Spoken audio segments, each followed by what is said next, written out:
ঠাকুরই তো আমাদের জগন্নাথ, তাই আজকে ঠাকুরের পুজো হচ্ছে। ঠাকুর যে জগন্নাথ তার একটা প্রমাণ আছে, দৃষ্টান্ত। ঠাকুর পুরীতে যায়,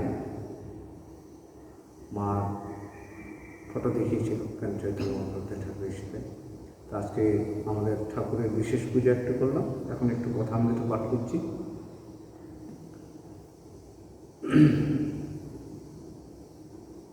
সর্বধর্মস্থাপকস্तं সর্বধর্মস্বরূপকং আচার্য নাম মহাচার্য রামকৃষ্ণায় তে নমঃ।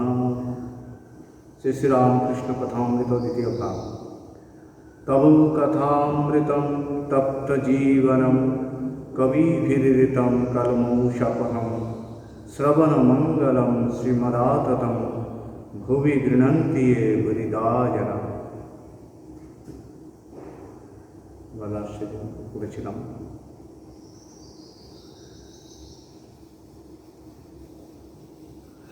তৃতীয় পরিচ্ছেদ।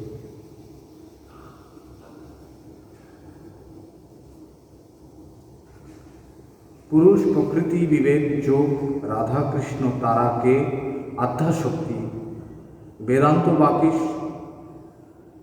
দয়ানন্দ সরস্বতী কর্ণেল অলকোট সুরেন্দ্র নারায়ণ।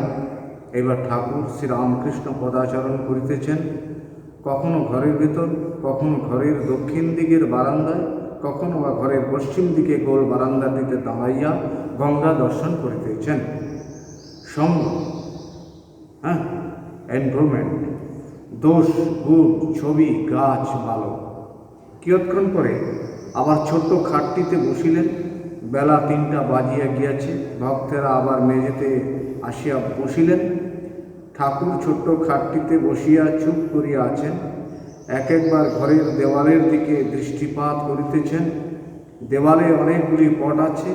ঠাকুরের বাম দিকে শ্রী শ্রী বীণাপাণির পট, তাহার কিছু দূরে নিতাই গৌর ভক্ত সঙ্গে কীর্তন করিতেছেন। ঠাকুরের সম্মুখে ধ্রুব ও প্রহ্লাদের ছবি ও মা কালীর মূর্তি। ঠাকুরের ডান দিকে দেওয়ালের উপর রাজ রাজেশ্বরীর মূর্তি। পেছনের দেওয়ালে যিশুর ছবি রইয়াছে। পিটর ডুবিয়া যাইতেছেন, যিশু তুলিতেছেন। ঠাকুর হঠাৎ মাস্টারকে বলিতেছেন, দেখো সাধু সন্ন্যাসীর পট ঘরে রাখা ভালো। সকালবেলা উঠে অন্য মুখ না দেখে সাধু সন্ন্যাসীদের মুখ দেখে ওঠা ভালো। ইংরেজি ছবি দেওয়ালে ধনী রাজা কুইনের ছবি, কুইনের ছেলের ছবি, সাহেব প্রেম বেড়াচ্ছেন তার ছবি রাখা, এইসব রজগুণে হয়। যেরূপ সঙ্গের মধ্যে থাকবে সেই রূপ স্বভাব হয়ে যায়। তাই ছবিতেও দোষ। আবার নিজের যেরূপ স্বভাব সেই রূপ সঙ্গ লোকে খোঁজে। পরমহংসেরা 2-5 জন ছেলে কাছে রেখে দেয়, কাছে আসতে হয়। 5-6 বছরের ও অবস্থায় ছেলেদের ভেতর থাকতে ভালো লাগে। ছেলেরা বড় সত্তরজতম, কোন গুণের বশ নয়, কোনো গুণের বশ নয়। গাছ দেখলে তপবন মনে হবে। ঋষি তপস্যা করছে উদ্দীপীন হয়। শীতের একটি ব্রাহ্মণ ঘরের মধ্যে প্রবেশ করেছিলেন ও ঠাকুরকে প্রণাম করিলেন। ইনি কাশীতে বেদান্ত পড়িয়াছেন। স্থূলকায় সদা হাস্যমুখ। শ্রীরামকৃষ্ণ তখন বলছেন, কি গো কেমন সব আছো, অনেকদিন আসো নাই। পণ্ডিত তখন সহাস্যে বলছেন, আজ্ঞা সংসারের কাজ, আর জানেন তো সময় আর হয় না। পণ্ডিত আসন গ্রহণ করিলেন। তাহার সহিত কথা কহিতেছেন। শ্রীরামকৃষ্ণ, কাশীতে অনেক দিন ছিলে, কি সব দেখলে কিছু বলো। দয়ানন্দের একটু কথা বলো, অর্থাৎ দয়ানন্দ সরস্বতীর কথা। তখন উনি কাশীতে ছিলেন। পণ্ডিত তখন বলছেন, দয়ানন্দের সঙ্গে দেখা হয়েছিল, আপনি তো দেখেছিলেন। শ্রীরামকৃষ্ণ দেখতে গিয়েছিল। এখন ওধারে একটি বাগানে সে ছিল। কেশব সেনের আসবার কথা ছিল সেদিন। তার যেন চাতকের মতো কেশবের জন্য ব্যস্ত হতে লাগলো। খুব পণ্ডিত, বাংলা ভাষাকে বলতো গৌরাঙ্গ ভাষা, দেবতা মানত, কেশব মানত না। তা বলতো ঈশ্বর সব জিনিস করেছেন আর দেবতা করতে পারেন না। নিরাকারবাদী কাঁপতেন, রাম রাম করছিল। তা বললে তার চেয়ে সন্দেশ বড়। পণ্ডিত কাশীতে দয়ানন্দের সঙ্গে পণ্ডিতের খুব বিচার হয়। শেষে সকলে একদিকে আর একদিকে আরও একদিকে। তারপর এমন করে তুললে যে পালাতে পারলে বাঁচে। সকলে একসঙ্গে উচ্চস্বরে বলতে লাগলো, দয়ানন্দের যদুক্তম তদ্দেয়ম।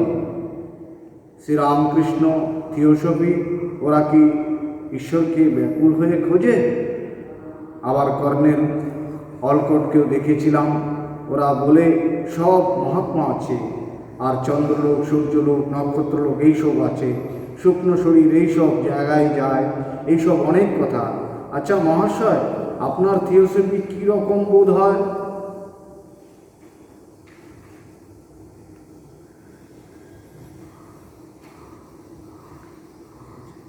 শ্রীরামকৃষ্ণ, ভক্তি একমাত্র সার। ঈশ্বরের ভক্তি, তারা কি ভক্তি খোঁজে? তাহলে ভালো।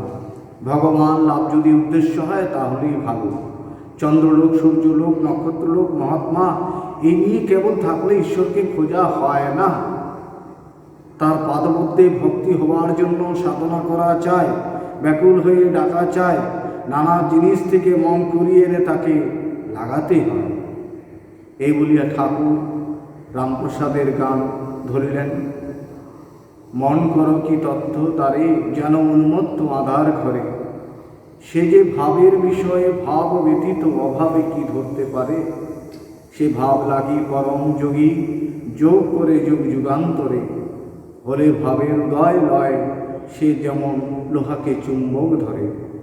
আর শাস্ত্র বলো, দর্শন বলো, বেদান্ত বলো, কিছুতেই তিনি নয়। তার জন্য প্রাণ ব্যাকুল না হলে কিছু হবে না। স্বরদর্শনে না পায় দর্শন, আগম নিয়ম তন্ত্রসার, সে যে ভক্তি রসের রসিক সদানন্দে বিরাজ করে পড়ে খুব ব্যাকুল হয়ে হতে হয়। একটা গান শুনে রাধার দেখা কি পায় সকলে, 92 পৃষ্ঠাতে আছে পুরো গানটা। অবতাররাও সাধন করেন, লোক শিক্ষার্থ সাধন, তবে ঈশ্বর দর্শন সাধনের খুব দরকার। ফস করে কি আর ঈশ্বর দর্শন হয়? একজন জিজ্ঞাসা করলে, কই ঈশ্বরকে দেখতে পাই না কেন? তা মনে উঠল, বললুম, বড় মাছ ধরবে আর আয়োজন করো, চারা অর্থাৎ চার করো, হাত সুতো ছিপ জোগাড় করো, গন্ধ পেয়ে গভীর জল থেকে মাছ আসবে, জল নড়লে টের পাবে বড় মাছ এসেছে। ঠাকুর কত সুন্দর দৃষ্টান্ত দিতেন। হ্যাঁ, মাখন খেতে ইচ্ছে, তার দুধে আছে মাখন, দুধে আছে মাখন, করলে কি হবে? খাটতে হয়, তবে মাখন ওঠে। ঈশ্বর আছেন, ঈশ্বর আছেন বললে কি ঈশ্বরে দেখা যায়? সাধন চাই। এই জন্য জপ ধ্যান করতে হবে। যারা তোমরা দীক্ষিত তারা জপ ধ্যান করবে, জপটা খুব চাই, ঠাকুরকে ডাকতে হবে। ভগবতী নিজেই পঞ্চমুণ্ডির উপরে বসে কঠোর তপস্যা করেছিলেন লোকশিক্ষার জন্য।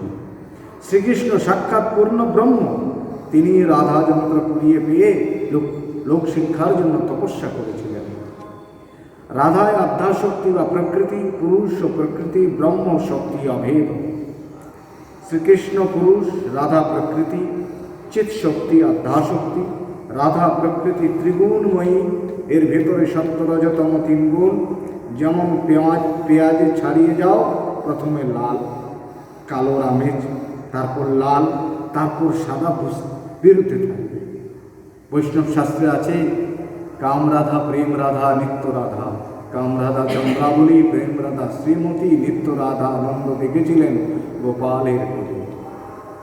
গোপাল এই চিশক্তি আর বেদান্তের ব্রহ্ম পুরুষ অভেদন, যেমন জল আর তার হিমশক্তি, জলের হিমশক্তি ভাবলে জলকে ভাবতে হয়, আবার জলকে ভাবলে জলের হিমশক্তি ভাবনা এসে যায়, এসে পড়ে।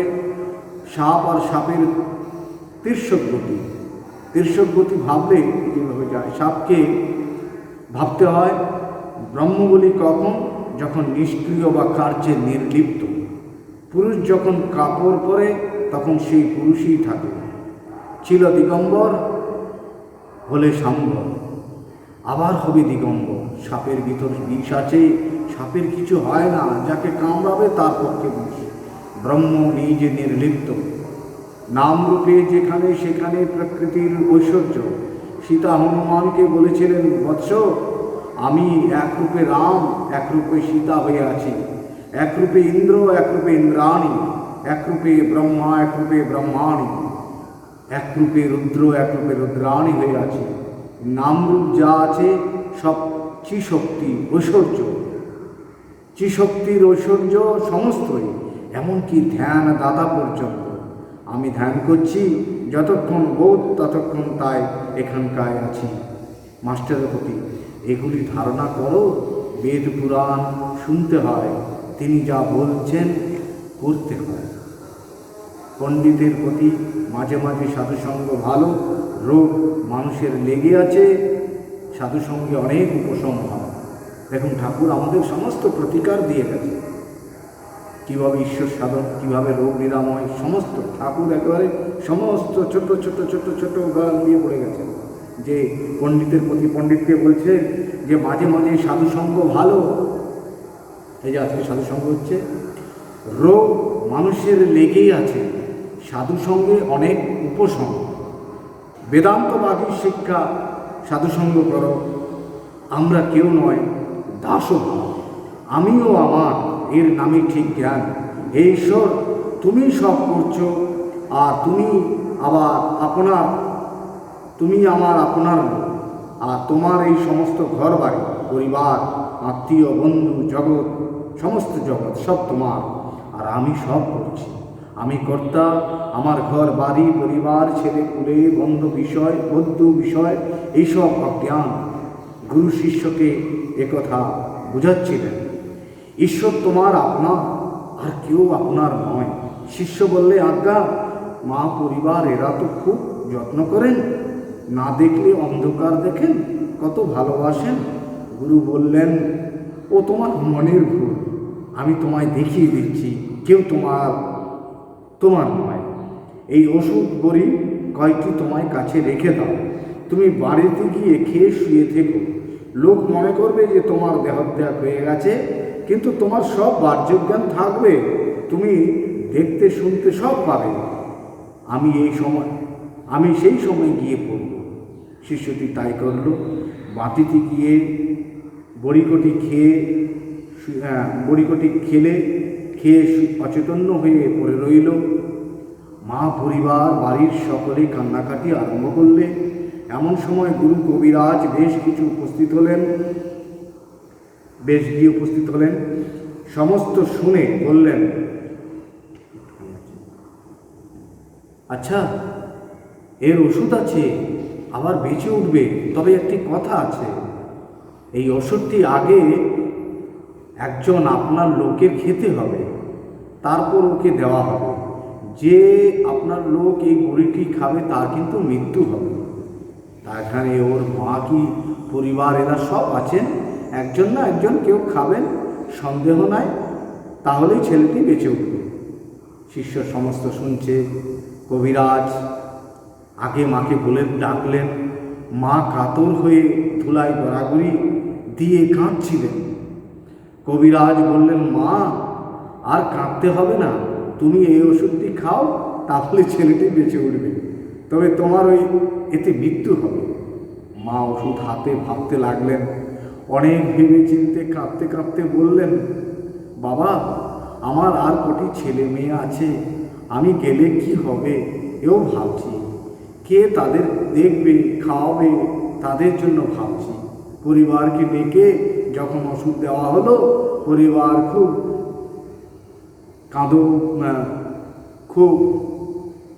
খুব কাঁদছিলেন। ওষুধ হাতে করে তিনি ভাবতে লাগলেন। শুনলেন যে ওষুধ খেলে মরতে হয়, তখন কেঁদে বলতে লাগলেন, ওগো, ওর যা হবার তো হয়েছে গো, আমার অপগণ্ডগুলির এখন কি হবে বলো? কে ওদের বাঁচাবে? আমি কেমন করে ও ওষুধ খাই? শিষ্যের তখন ওষুধের নেশা চলে গেল। সে বুঝলে যে কেউ কারো নয়। ধর্মর করে উঠে গুরুর সঙ্গে চলে গেল। গুরু বললে, তোমার আপনার কেবল একজন, ঈশ্বর। তাই তো ঠাকুর বলতেন, ঈশ্বর লাভ বই আর কিছু নেই।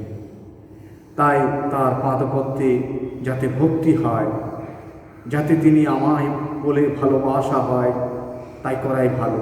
সংসার দেখছো দুদিনের জন্য, আর এতে কিছুই নাই। গৃহস্থ সর্বত্যাগ করে না, পারে না। জ্ঞান অন্তঃপুরে যায় না, ভক্তি যেতে পারে। পণ্ডিত সহাস্যে পণ্ডিত হেসে বলছেন, আগে এখানে এলে সেদিন পূর্ণ বৈরাগ্য হয়, ইচ্ছা করে সংসার ত্যাগ করে চলে যায়। ঠাকুর এখানে আসলেন, ওই পণ্ডিতজি বলছেন। ঠাকুর বলছেন, শ্রীরামকৃষ্ণ, না, ত্যাগ করতে হবে না। আপনার মনে ত্যাগ করো, সংসারে অনাসক্ত হয়ে থাকো। এই যে ঠাকুর এটাও একটা শিখিয়ে দিচ্ছে, ত্যাগ করতে হবে না। সুরেন্দ্র এখানে মাঝে মাঝে রাত্রে এসে থাকলে বলে একটা বিছানা এনে রেখেছিল, দু একদিন এসেও ছিল। তারপর তার পরিবার বললে, দিনের বেলা সেখানে ইচ্ছা সেখানে যাও, রাতে বাড়ি থেকে বেরিয়ে যাওয়া হবে না। তখন সুরেন্দ্র আর কি করে, আর রাত্রে থাকার জন্য। আর দেখো, শুধু বিচার করলে কি হবে, তার জন্য ব্যাকুল হয়ে তাকে ভালোবাসতে শেখো। জ্ঞান বিচার পুরুষ মানুষ বাড়ি পর্যন্ত যায়, ভক্তি মেয়ে মানুষ অন্তঃপুরে পর্যন্ত যায়। একটা কোনো রকম ভাব আশ্রয় করতে হয়, তবে ঈশ্বর লাভ হয়। সনকাদি ঋষিরা শাস্ত্র শান্ত রস দিয়েছিলেন, হনুমান দাস্য ভাব দিয়েছিলেন, শ্রীদাম সুদাম ব্রজের রাখালদের সত্যভাব, যশোদার বাৎসল্য ভাব, ঈশ্বরদেশ সত্যানুবুদ্ধি, শ্রীমতীর মধুর ভাব। হে ঈশ্বর, তুমি প্রভু, আমি দাস। এ ভাবটি নাম দাসভাব। সাধকের পক্ষে ভাবটি খুব ভালো। পণ্ডিত আজ্ঞে হাঁ। ওম নিরঞ্জনমুক্তানন্তরূপম ভক্তানকম্পাধৃতবিগ্রহং বৈ ঈশাবতার পরমেশমীডং তদ্রামকৃষ্ণং শিরসা নমামি। হরি ওম তৎসৎ। শ্রীরামকৃষ্ণার্পণমস্তু।